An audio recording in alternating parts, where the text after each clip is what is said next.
2024 में होने वाले लोकसभा चुनाव में अब ज्यादा वक्त नहीं बचा है। ऐसे में इस चुनावी माहौल के बीच पहले बीजेपी की ओर से राम मंदिर को खूब भुनाने की कोशिश कर रही थी, लेकिन बीजेपी का दांव सफल होते नहीं दिख रहा है। ऐसे में मोदी सरकार ऐसा फैसला लेने वाली है जिससे चुनाव में ध्रुवीकरण कराने में बीजेपी को मदद मिल सके। तो क्या है बीजेपी का प्लान, देखिए यह रिपोर्ट। लोकसभा चुनाव में अब महज चंद महीनों का वक्त बचा है। चुनाव को लेकर बीजेपी, कांग्रेस समेत तमाम दलों ने तैयारियां तेज कर दी हैं। इसी कड़ी में बीजेपी ने कई मुद्दों के साथ साथ नागरिकता संशोधन अधिनियम यानी सीए को उठाने की तैयारी शुरू कर दी है। राम मंदिर के बाद अब सीएए लागू होने की सुगबुगाहट तेज हो गई है। माना यह जा रहा है कि इस साल कभी भी इस कानून को लागू किया जा सकता है। गृह मंत्री अमित शाह ने भी बंगाल की धरती से 2 बार इस कानून को लागू करने की बात कर दी है। सीएए के लिए नियमों का नोटिफिकेशन लोकसभा चुनाव के ऐलान से काफी पहले ही जारी कर दिए जाएंगे। अब स्वाभाविक है कि सीएए लागू हुआ तो ये लोकसभा चुनाव का बड़ा मुद्दा बनेगा।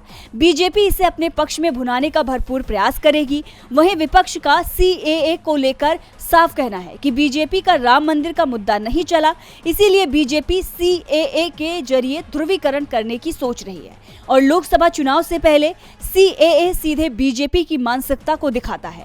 अब आपको बता दें कि गृह मंत्रालय की तरफ से नियम तैयार होने की बात कहे जाने पर सीपीआईएम प्रमुख सीताराम येचुरी ने बयान दिया और कहा कि अब बिल्कुल साफ हो चुका है कि इस कानून को लागू किए जाने का मकसद पूरी तरह राजनीतिक है। उन्होंने ये भी कहा कि 2019 में संसद से विधेयक पारित हुए, राष्ट्रपति की मंजूरी मिलने के लगभग 3 साल बाद भी इसके नियम नहीं जारी किए गए। अब लोकसभा चुनाव से ठीक पहले सीएए के नियम जारी करने की बात कही जा रही है। सरकार नियम इसलिए जारी करना चाहती है ताकि सांप्रदायिक ध्रुवीकरण किया जा सके।